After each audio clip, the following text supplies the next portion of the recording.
Hey guys, and welcome back to this channel. In this video I'll be showing you guys how you can add GIFs into your video edits on CapCut PC. So go to giphy.com, right click on the GIF and then save image as. Then I'm going to name it GIF.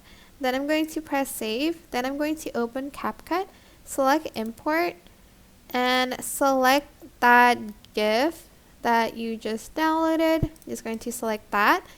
And as you can see, it turns into a video, but it's still like a GIF. You can just like copy and paste it, but the format will still be in a GIF, as you can see, and it will still move. But that's basically how you can add GIFs to your videos on CapCut PC. I hope this tutorial was helpful for you guys. Don't forget to like, comment, share, and also subscribe to this channel if you haven't done that already. If you have any questions, just leave it in the comment section down below and I'll try my best to answer them all for you guys. And if you found this video helpful, please click the thanks button above the description box down below. Thank you so much for watching. Bye!